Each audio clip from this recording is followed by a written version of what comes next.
So I'm willing to bet that you've probably been watching reviews, unboxings, comparisons, and more about the new iPhone 16 Pro and Pro Max models. I actually have a proper, full, or nuanced review about them I posted about a week back, so go check that out if you haven't already.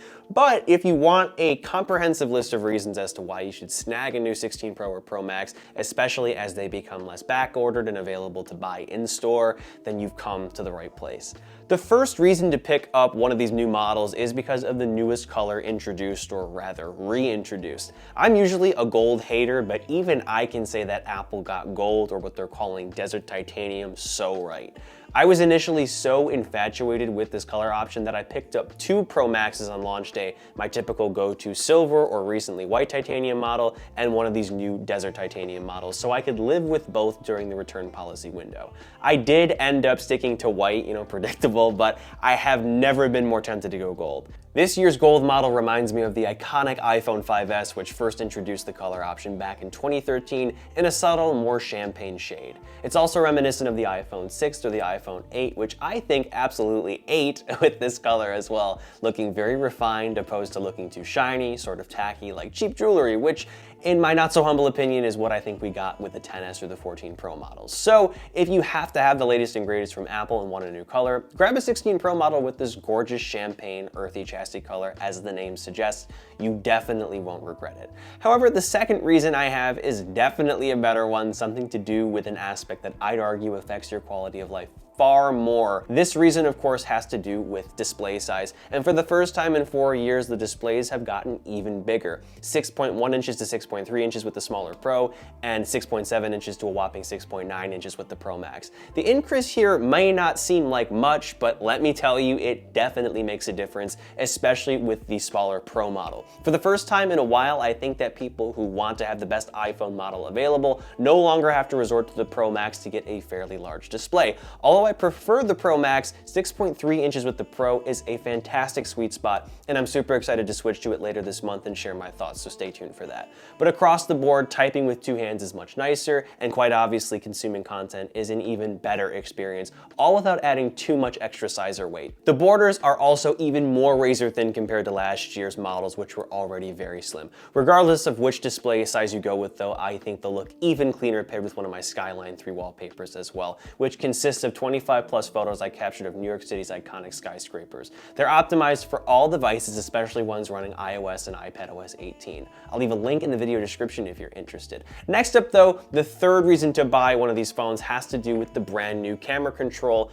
and how useful it actually is. And look, it's definitely not groundbreaking or anything, and I know people have mixed opinions about it, but the fact that the iPhone finally has a dedicated camera toggle and shutter button is just great, especially considering how much I go to grab my phone to capture something. It's super easy to toggle with both hands and offers even more functionality with a light press and double press, letting you switch between the different cameras or lenses available, along with preview changes to exposure, styles, and more without having your hands all over your screen. Overall, it's a great new addition when you want to take extra time when capturing something in landscape, and again, the fact that you can toggle the camera app from anywhere by default just makes sense. It also allows you to reallocate the action button to do something more useful, like toggle the home app in my case. However, this is a feature that can definitely get better with time and will get even more useful once Apple's visual intelligence launches, which will be activated by a long press of this button once it ships. But real quick before we continue with the video here, I have a brief message from my friends over at Torres. They happen to make one of my favorite cases ever, and I'm super stoked to use one with my 16 Pro Max here. First up, this 360 spin stand MagSafe case is compatible with the new camera control and has a nicely contoured indent to make it easy to access and use. It's also built really nicely with high quality plastics, rubber and metal, and thankfully comes in a variety of finishes to match the colors of the 16 series.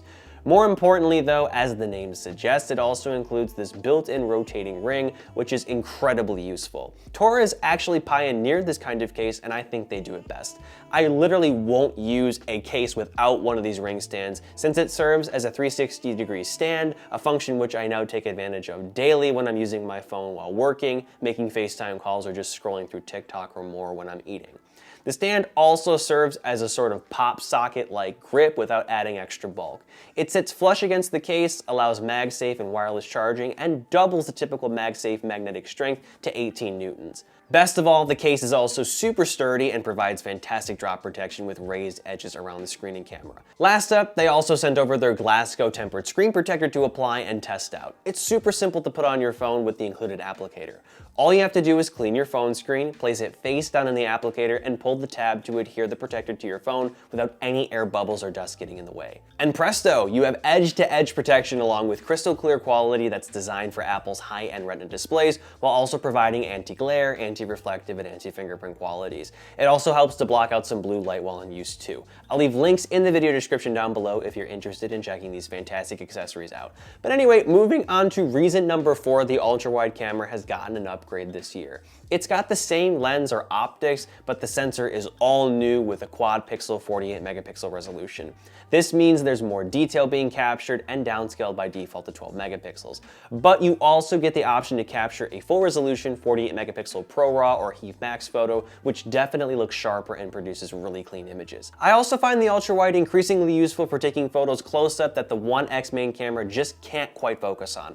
I'd say shooting at 0.5x with this camera is no longer much of an issue or hassle since the image quality has noticeably improved, especially at 48 megapixels. All in all though, this is a sizable upgrade and makes the entire range of focal lengths or lenses available on this phone more dependable and usable.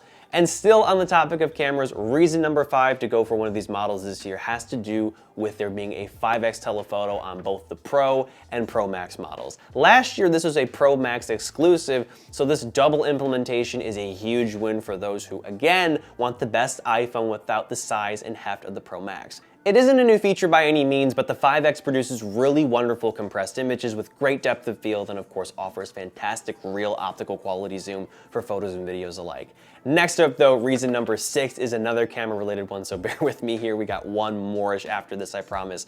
The 16 Pro offers reduced, if not zero shutter lag in some cases. This is made possible by the main 48 megapixel camera sensor processing data twice as fast as the previous generation.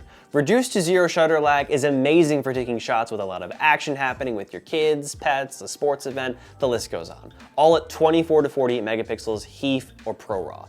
You can stop time and get great sharp photos without much motion blur. And speaking of time, our last-ish camera-related reason to buy, number 7 on this list here, is Apple's implementation of 4K video recording at 120 FPS. This is possible thanks to the faster main camera sensor and horsepower with the new chip inside, which we'll touch on next. But yeah, you get beautiful, as far as I can tell, full-quality, non-cropped 4K video, which you can now slow down up to 5 times and still have smooth, cinematic results to watch back. As a filmmaker, this isn't anything new to me since I use high-end cameras that cost 3 to 6 times what this phone does, but the fact that this capability is now in my pocket excites me more than you can know. And for people who want to use it in more practical ways, if there's something you want to capture on video, but you only have a few precious seconds to do it, you can now do that and turn a 3-second clip into a 12 to 15-second clip and still be able to see what's going on in the shot without choppiness or lag. But yeah, creatively and practically, this is super impressive and made possible by Apple's fantastic hardware and optimization. And speaking of hardware, reason number 8 to buy this thing has to do with it being super powerful. The A18 Pro is no joke. It certainly isn't miles ahead of the already powerful A17 Pro from last year, but it pushes the iPhone beyond M1 level performance and into M2 level performance territory, which is just insane. So it'll run high-end games like they're nothing, along with CPU and GPU intensive workloads without breaking much of a sweat. But most importantly, it'll keep the user experience running super smoothly for years to come. Not to mention, reason number 9, it supports Apple Intelligence. A18 Pro is one of 3 iPhone processors that can support an on-device large language model, so if you're excited to make use of writing tools, photo cleanup, notification summaries, and more exciting stuff to come like visual intelligence, the image playground, and a smart contextual Siri that can actually complete tasks for you upon request, these are definitely phones you're going to want to consider now, so you can take advantage of this AI tech as soon as it rolls out over the next couple months. However, this chip also brings another benefit thanks to N3E, or second gen TSMC 3nm chip architecture. In other words, the A18 Pro is far more power efficient and brings reason number 10, increased battery life or screen on time. Just like back in 2019 with iPhone 11 Pro, we get an additional 4 hours of video playback on both models, which is super impressive. This is all also made possible by physically bigger batteries installed inside as well. So if you've been suffering with poor battery life with an older phone or 15 or 14 Pro, unfortunately, they've had some issues with battery life, I'm not gonna lie. This improvement may actually push you over the edge when it comes to considering one of these new models this year. The A18 Pro's power efficiency is also paired with Reason 11 better thermal performance, which was a bit of a problem last year if you remember with the iPhone 15 Pro models as well, at least before software fixes. But still, the 15 Pro's beefier chip made it run a little more toasty than usual. It seems that Apple has since fixed this since the A18 Pro sips power better, but I imagine they also made changes to the internal design and chassis to make this possible too. On top of better thermals though, we also get reason number 12, faster charging with MagSafe, now up to 25 watts, up from 15 watts. So if you prefer to charge this way with a compatible MagSafe stand or a compatible MagSafe cable, now you can do that almost as fast as you can charge with a USB-C cable at 30 watts. You just need to make sure you plug into a 30-watt power adapter or brick to achieve this new MagSafe charging speed.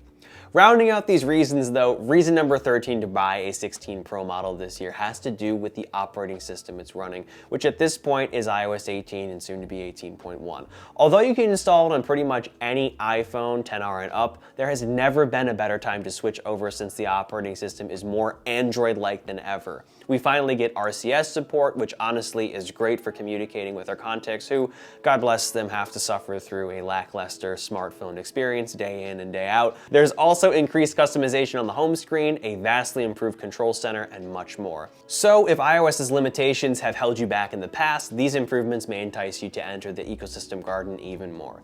Next up though, we have a reason that is only applicable to a few people watching, I'm sure, and now you'll understand why I said ish earlier when I was wrapping up some camera related reasons, because technically this is one too. So yeah, reason number 14 to buy a Pro model this year is that you can take spatial photos with them. So if you just so happen to own a Vision Pro and can view these photos, they look phenomenal and capture really fine details like my cat's fur and whiskers, which is honestly mind-blowing. So again, if you're an absolute Apple freak like me and own a first-gen Vision Pro headset, you're going to maximize your value with it even more with the ability to take high-res native spatial photos. Moving on though, our second to last reason here, reason number 15 on this long list, is something far more applicable to most of you watching. To put it simply, the 16 Pro models have insanely good mic quality for both video capture and voice memos. You're actually hearing it now because I'm using my iPhone to record my voice for this portion of the video. A few of my tech media friends were telling me about this, but I only really understood how high quality the mics are when I randomly recorded a voice memo one night and was just blown away by the depth, clarity, and overall quality you get here. It's damn near close to a voiceover mic, so if you're a creator or you rely on your phone a lot, or you just want to capture incredible audio to match the great video quality you get with these phones, you're in luck because, again, these mics are just killer. I'd say they're twice, if not 3 times as good as the iPhone mics from years past. And finally, the 16th reason to buy one of these phones is that you quite obviously get all of the 15 series goodies with them. I completely understand if the last gen was just not quite enough for you to upgrade to, but with the improvements I've mentioned in this video in mind, you also get the 15 Pro's titanium chassis, which not only looks great, but is much lighter. You also get 10 gigabit USB-C connectivity, which is far more convenient than Lightning. On top of 24 megapixel default photos, which are just so much sharper than the default 12 megapixel images that were standard up until the 14 Pro. But to summarize here, these new Pro phones, while not revolutionary by any means, bring a lot of small to huge quality of life improvements while also grandfathering in great meaningful updates that came with versions before it, particularly the 14 Pro and 15 Pro models. So if you're looking to upgrade from a 14 Pro model or older, I'd say you're in for a real treat. And that about wraps things up here with this video. Again, check out my full review of these phones if you'd like. Also check out my links to my SKYLINE III wallpaper pack along with Torres. I hope you know I actually use this case every day and absolutely love it. So definitely consider it if you're picking up one of these new phones. And as always, I'm Noah and I will catch you all in the next one.